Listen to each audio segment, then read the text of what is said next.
হযরত আবু মাসুদ রাদিয়াল্লাহু তাআলা আনহু থেকে বর্ণিত, তিনি বলেন, নবী সাল্লাল্লাহু আলাইহি ওয়াসাল্লাম বলেছেন, সওয়াবের আশায় কোনো মুসলিম যখন তার পরিবার পরিজনের জন্য খরচ করে তা তার সাদকায় পরিগণিত হয়। সহিহ বুখারী, হাদিস নম্বর 4960। হযরত আবু হুরায়রা রাদিয়াল্লাহু তাআলা আনহু থেকে বর্ণিত, রাসূলুল্লাহ সাল্লাল্লাহু আলাইহি ওয়াসাল্লাম বলেছেন, মহান আল্লাহ বলেন, খরচ করো হে আদম সন্তান, আমিও খরচ করব তোমাদের প্রতি। সহিহ বুখারী, হাদিস নম্বর 4961। হযরত আবু হুরায়রা রাদিয়াল্লাহু তাআলা আনহু থেকে বর্ণিত, তিনি বলেন, নবী সাল্লাল্লাহু আলাইহি ওয়াসাল্লাম বলেছেন, বিধবা ও মিসকিনের জন্য খাদ্য জোগাতে সচেষ্ট ব্যক্তি আল্লাহর রাস্তায় মুজাহিদের ন্যায়, অথবা রাত জেগে ইবাদতকারী ও দিনভর সিয়াম পালনকারীর মতো। সহিহ বুখারী, হাদিস নম্বর 4962। হযরত আবু হুরায়রা রাদিয়াল্লাহু তাআলা আনহু থেকে বর্ণিত, তিনি বলেন, নবী সাল্লাল্লাহু আলাইহি ওয়াসাল্লাম বলেছেন, উত্তম সাদকা হলো যা দান করার পরেও মানুষ অমুখাপেক্ষী থাকে, উপরের হাত নিচের হাত হইতে চেষ্ট।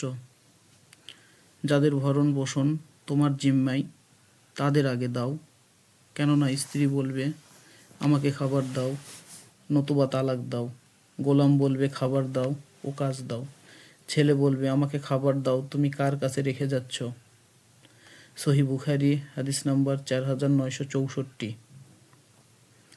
হযরত আবু হুরায়রা রাদিয়াল্লাহু তাআলা আনহু থেকে বর্ণিত, রাসূলুল্লাহ সাল্লাল্লাহু আলাইহি ওয়াসাল্লাম বলেছেন, উত্তম দান তাই যা দিয়ে মানুষ অভাবমুক্ত থাকে।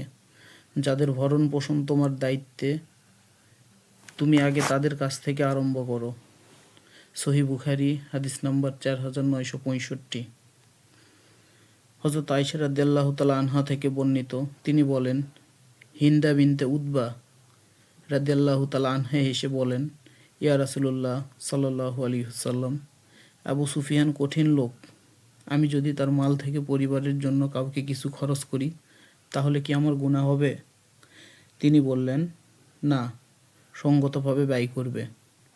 সহিহ বুখারী, হাদিস নম্বর 4968।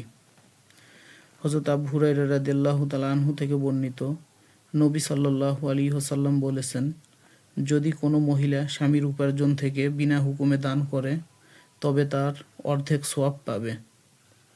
সহিহ বুখারী, হাদিস নম্বর 4969।